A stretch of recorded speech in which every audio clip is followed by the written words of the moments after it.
YouTube now lets you live stream straight from your webcam. YouTube is making it easier for you to broadcast a live stream right from your desktop with a handy new update to its site.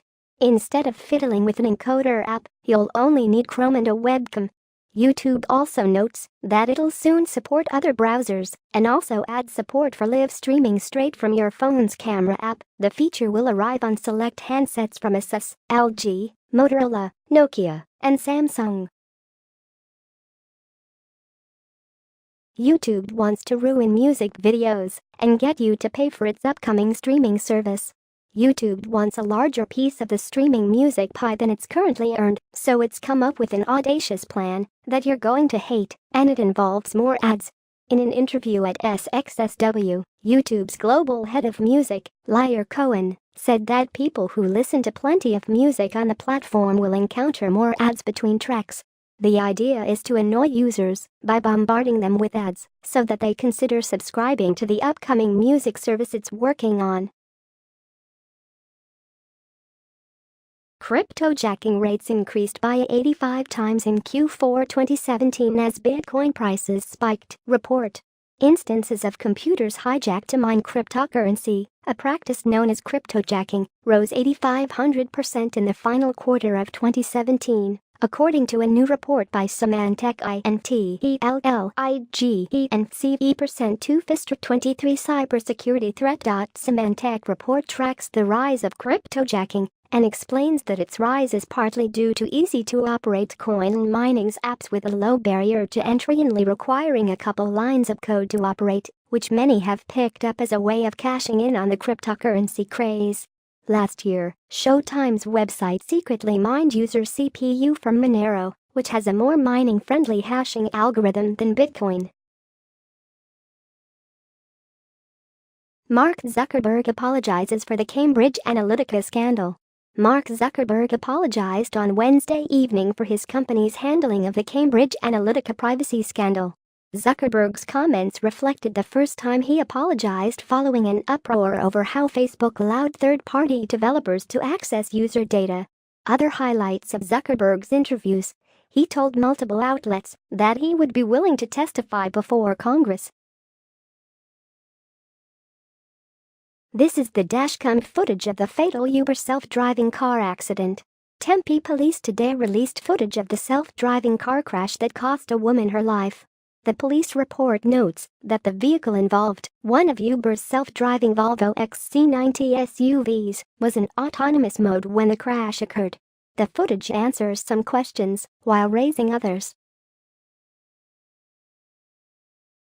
Tempe police release footage of fatal crash from inside self-driving Uber. The Tempe Police Department has released the first footage of this week's fatal crash involving a self-driving Uber.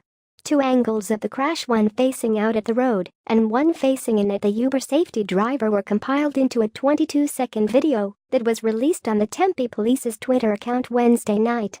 In both angles, the footage stops just before the car strikes and kills pedestrian 49-year-old Elaine Herzberg. Google is reportedly working on blockchain-related cloud technology. Blockchain codec, blockchain taxis, blockchain pizza. Why Google? Of course.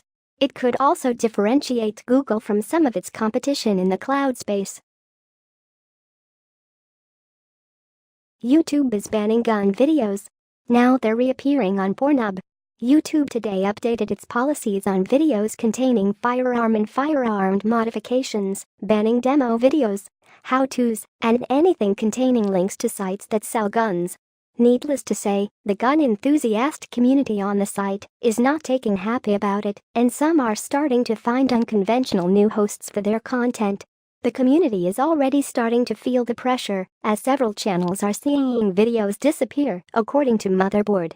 One popular channel, Spike's Tactical, was taken down entirely for content that, according to a notice posted to the channel's Facebook page, promotes violent or dangerous acts.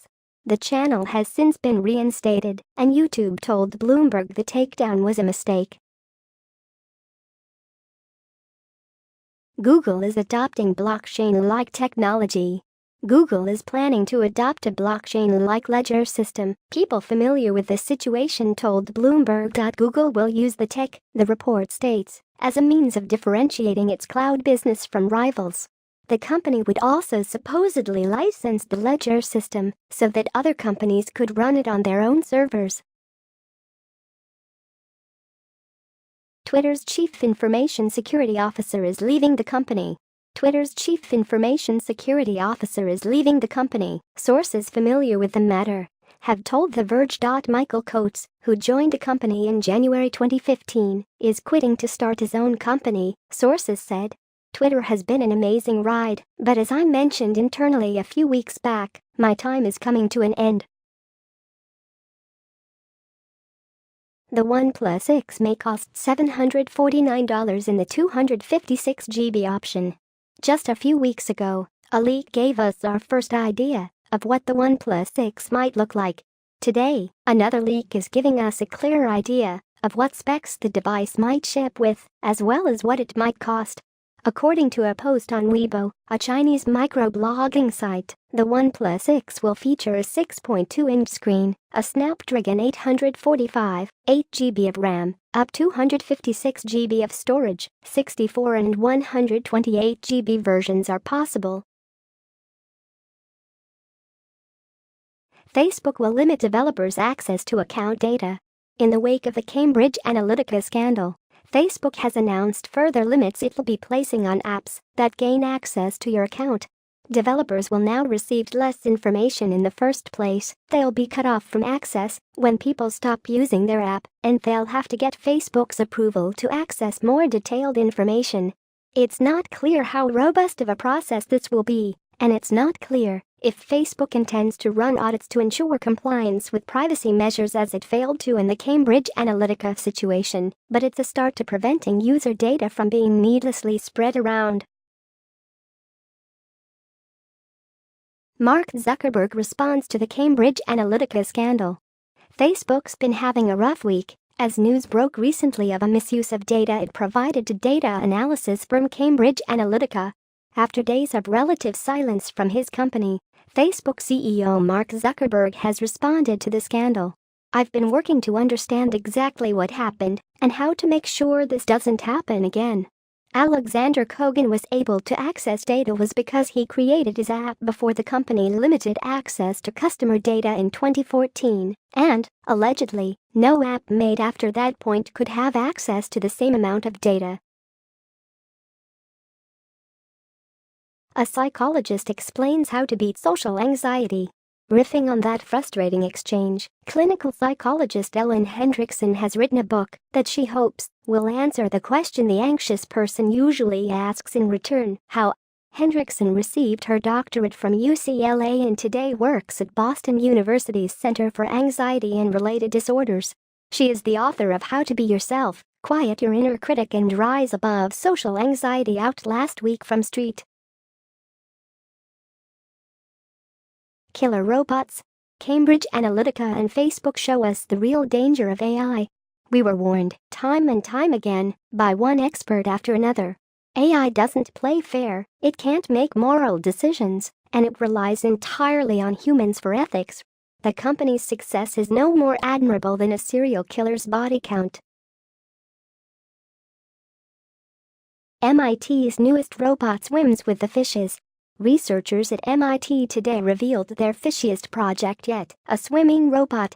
Sophie is an autonomous underwater vehicle that looks like a fish, swims like a fish, and even has a fisheye lens for its built-in camera. Sophie was field tested in the Rainbow Reef off the coast of Fiji, where it swam with real fish at depths of over 15 meters, 50 feet.